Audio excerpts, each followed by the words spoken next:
नमस्कार,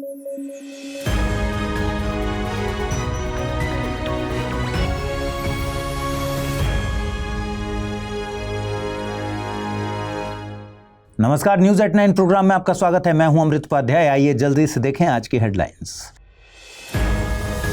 ज्ञानेश कुमार बने देश के नए सीईसी, नए कानून से हुई नियुक्ति, विपक्ष ने जताई नाराजगी। कुंभ के पानी में फीकल कोलिफॉर्म, सीपीसीबी ने पेश की रिपोर्ट, एनजीटी ने राज्य से मांगी है रिपोर्ट। महिलाओं में होने वाले कैंसर के लिए आएगी वैक्सीन, 5 से 6 महीने में अवेलेबल होने का दावा। भारत में ब्रेस्ट कैंसर महिलाओं के लिए बड़ा खतरा।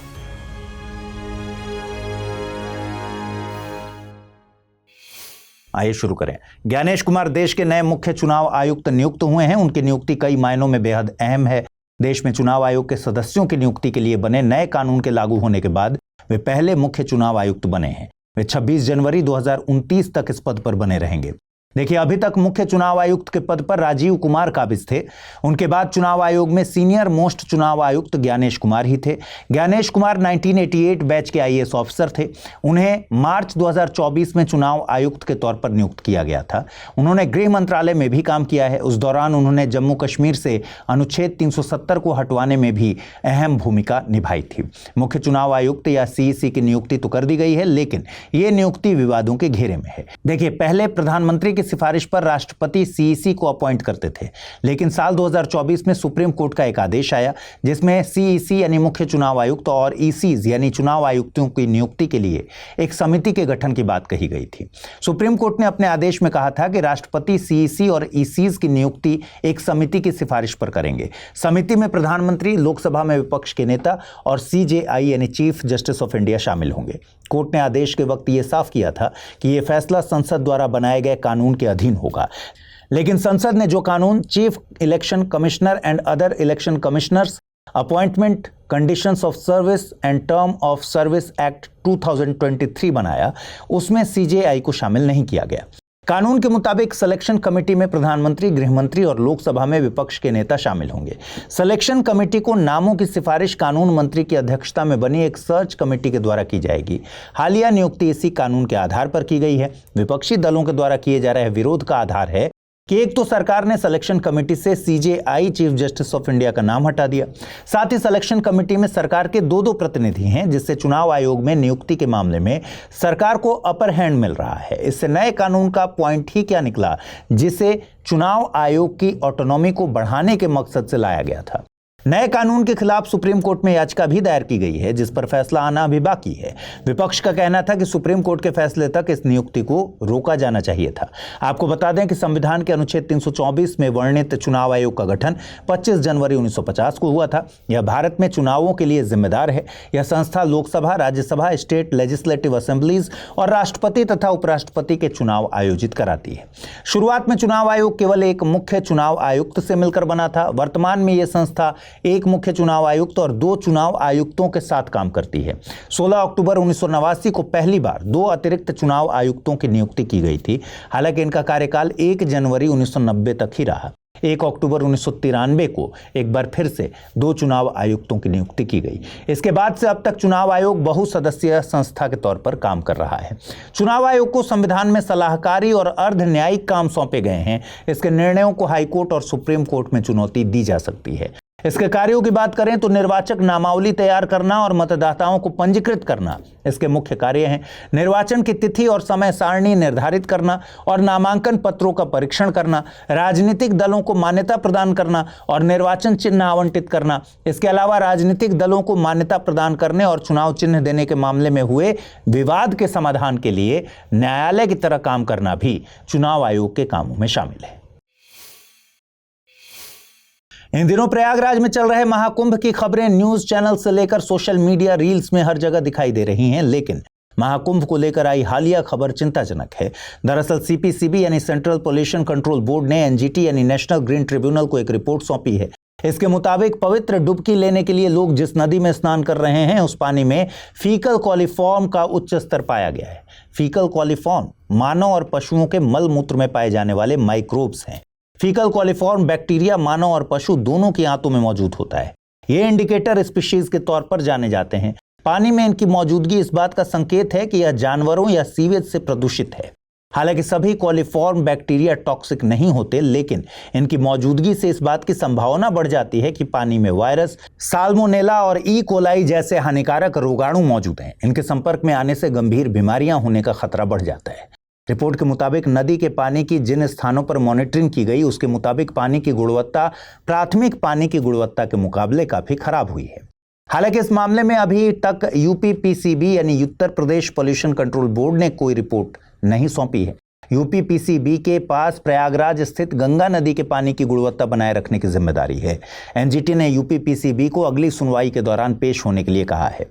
आपको बता दें कि केंद्रीय प्रदूषण नियंत्रण बोर्ड यानी सीपीसीबी एक सांविधिक संगठन है, जिसका गठन water prevention and control of pollution act 1974 के तहत सितंबर 1974 में किया गया था। इसके अलावा सीपीसीबी को air prevention and control of pollution act 1981 के तहत शक्तियां और कार्य भी सौंपे गए हैं। इन दिनों कतर के अमीर शेख तमीम बिन हमद अल थानी भारत की यात्रा पर हैं।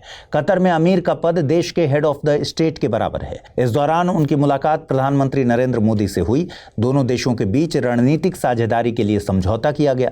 इसके अलावा दोनों देशों के बीच टैक्स चोरी को रोकने के लिए avoidance of double taxation and prevention of fiscal evasion पर संशोधित समझौता किया गया। इसके अलावा कतर ने bilateral investment promotion and protection agreement को लेकर वार्ता शुरू करने पर सहमति जताई।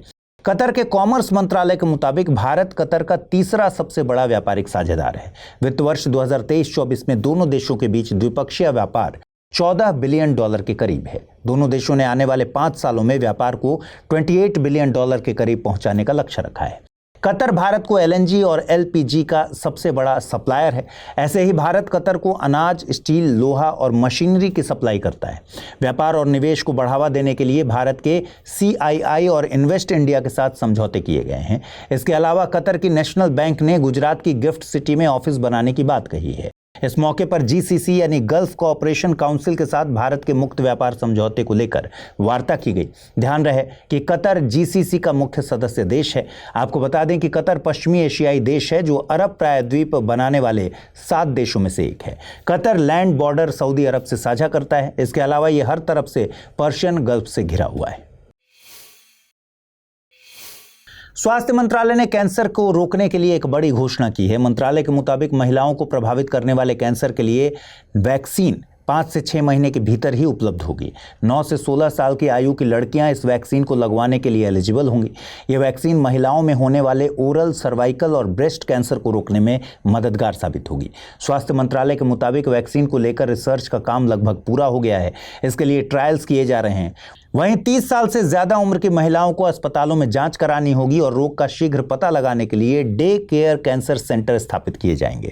इसके अलावा सरकार ने कैंसर के इलाज में इस्तेमाल होने वाली दवाओं पर भी सीमा शुल्क माफ कर दिया है।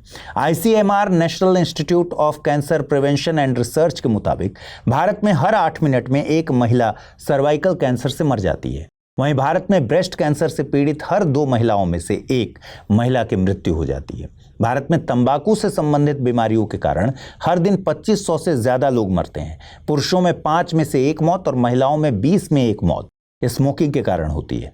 भारत में लगभग 9 में से 1 व्यक्ति को अपने जीवन काल में कैंसर का सामना करना पड़ता है। पुरुषों में लंग्स कैंसर के मामले सबसे ज्यादा हैं। वहीं महिलाओं को होने वाले कैंसर में ब्रेस्ट कैंसर सबसे ऊपर है। आइए देखते हैं आज का टर्म ऑफ द डे। आज का टर्म ऑफ द डे है पार्टिकुलेट मैटर या फिर पीएम। पीएम का मतलब है पार्टिकुलेट मैटर, जिसे पार्टिकल प्रदूषण भी कहते हैं। यह हवा में पाए जाने वाले ठोस कणों और लिक्विड ड्रॉपलेट्स के मिश्रण के लिए एक शब्द है। धूल, गंदगी, कालिख या धुआं जैसे कुछ कण इतने बड़े होते हैं कि उन्हें न्यूड आइज से देखा जा सकता है। वहीं कुछ इतने छोटे होते हैं कि उन्हें केवल इलेक्ट्रॉन माइक्रोस्कोप का उपयोग करके ही देख सकते हैं। पार्टिकुलेट मैटर के प्रमुख घटकों में sulphates, nitrates, ammonia, sodium chloride, black carbon, mineral dust इत्यादि शामिल होते हैं। पार्टिकल प्रदूषण में PM10 और PM2.5 को शामिल किया जाता है। PM2.5 का डायमीटर यानी कि व्यास 2.5 माइक्रोमीटर से कम होता है, जो मानव के बाल के व्यास का लगभग 3% है। यह सांस संबंधी समस्याओं का कारण बनता है। आइए देखते हैं आज के रैपिड न्यूज में क्या है खास। भारत ने रॉकेट मोटर्स के लिए दुनिया का सबसे बड़ा 10 टन प्रणोदक मिक्सर लॉन्च किया है। यह उपलब्धि इसरो के सतीश धवन अंतरिक्ष केंद्र और बेंगलुरु के सेंट्रल मैन्युफैक्चरिंग टेक्नोलॉजी इंस्टीट्यूट के साझा प्रयास से मिली है।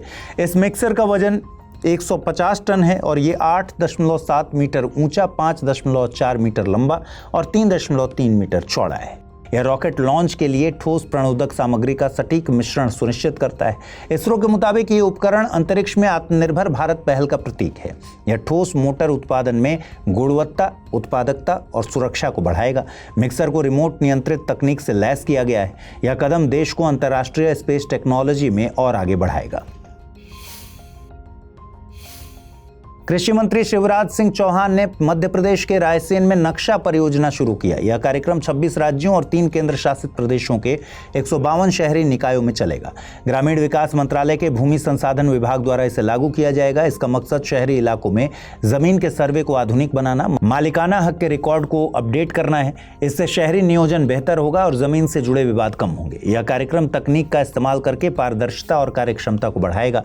भारतीय सर्वेक्षण विभाग इसका तकनीकी साझेदार है, जो हवाई सर्वेक्षण करेगा और नक्शों की सटीक तस्वीरें देगा। इसके अलावा राष्ट्रीय सूचना विज्ञान केंद्र एक end to end web GIS platform भी बनाएगा। शोधकर्ताओं ने इलाट की खाड़ी, गल्फ ऑफ इलाट में कोरल रीफ के विकास में रुकावट की खोज की है। एक नए अध्ययन के अनुसार इलाट की कोरल रीफ का विकास लगभग 3000 साल तक रुका रहा। वैज्ञानिकों का मानना है कि समुद्र का स्तर कम होना इसका मुख्य कारण रहा होगा, जो ग्लोबल कूलिंग के कारण आया था। इलाट की खाड़ी, जिसे अकाबा की खाड़ी भी कहते हैं, लाल सागर का उत्तर पूर्वी हिस्सा है। यह एशिया और अफ्रीका को जोड़ने वाली एक प्राकृतिक सीमा है। इजराइल, जॉर्डन, मिस्र और सऊदी अरब इसके तटीय देश हैं और तिरान स्ट्रेट इसे लाल सागर से जोड़ती है। मेटा ने प्रोजेक्ट वाटर वर्थ नामक एक महत्वाकांक्षी समुद्री केबल परियोजना की घोषणा की है। यह परियोजना 50,000 किलोमीटर लंबी होगी और 5 महाद्वीपों को जोड़ेगी। यह दुनिया की सबसे लंबी और उच्च क्षमता वाली समुद्री केबल परियोजना होगी, जो अमेरिका, भारत, ब्राजील, दक्षिण अफ्रीका आदि को जोड़ेगी। गहरे समुद्र में यह केबल 7000 मीटर गहराई तक बिछाई जाएंगी। इन्हें जहाजों और पर्यावरणीय खतरों से बचाने के लिए उन्नत तकनीक का उपयोग होगा। यह पहल इंटरनेट नेटवर्क की क्षमता और विश्वसनीयता को बढ़ाएगी, साथ ही अंतर्राष्ट्रीय सहयोग, डिजिटल समावेशन और प्रौद्योगिकी में प्रगति को भी बढ़ावा देगी। भारतीय नौसेना INS शार्दुल और P-8I लंबी दूरी के समुद्री निगरानी विमान के साथ एक्सरसाइज कोमोडो 2025 में हिस्सा ले रही है। एक्सरसाइज कोमोडो एक बहुपक्षीय नौसैनिक अभ्यास है, जो इंडोनेशियाई नौसेना द्वारा बाली, इंडोनेशिया में आयोजित किया जाता है। इस अभ्यास की शुरुआत 2014 में हुई थी। यह एक शांतिपूर्ण सैन्य अभ्यास है। इस अभ्यास से समुद्री सुरक्षा, आपदा प्रबंधन और संचार कौशल में सुधार होता है। भारत की भागीदारी इस क्षेत्र में शांति और स्थिरता के प्रति उसकी प्रतिबद्धता को दिखाती है। साथ ही यह अभ्यास भारत की सागर पहल से मेल खाता है, जो इंडो पैसिफिक में समुद्री साझेदारी को मजबूत करता है। आइए देखते हैं आज के बुलेटिन पर आधारित सवाल। पहला सवाल, प्रोजेक्ट वाटर वर्थ की घोषणा किस कंपनी के द्वारा की गई है? मेटा, गूगल, अमेजॉन या फिर स्टारलिंक? अगला प्रश्न है, हाल ही में मुख्य चुनाव आयुक्त के पद पर किसे नियुक्त किया गया है? राजीव कुमार, ज्ञानेश कुमार, अरविंद पनगढ़िया या फिर प्रकाश श्रीवास्तव? आइए देखते हैं पिछले बुलेटिन में आपसे कौन से सवाल पूछे गए थे, उनके सही जवाब क्या हैं। 2025 में ब्रिक्स का सालाना शिखर सम्मेलन किस देश में आयोजित होने वाला है? रूस, ब्राजील, भारत या फिर चीन? सही जवाब है ब्राजील, यानी विकल्प बी। और दूसरा प्रश्न पूछा गया था, निम्नलिखित देशों पर विचार कीजिए: बुल्गारिया, चेक Republic, Hungary, Latvia, Lithuania, Romania. उपर्युक्त में से कितने देशों की सीमाएं यूक्रेन से साझी हैं? केवल 2, केवल 3, केवल 4 या फिर केवल 5? सही जवाब है विकल्प ए, यानी केवल 2 देश, हंगरी और रोमानिया, यूक्रेन से सीमा साझा करते हैं। तो आज इस बुलेटिन में फिलहाल इतना ही। कल रात 9 बजे आपसे फिर से मुलाकात होगी। ख्याल रखिए अपना, ठीक से पढ़ाई कीजिए। अगर आप इस बुलेटिन की PDF हासिल करना चाहते हैं तो अमृत उपाध्याय 007 टेलीग्राम चैनल है, जिस पर इसकी PDF रोजाना मिलती है। आज पूछे गए सवालों के जवाब भी कमेंट सेक्शन में जरूर दीजिएगा। नमस्कार।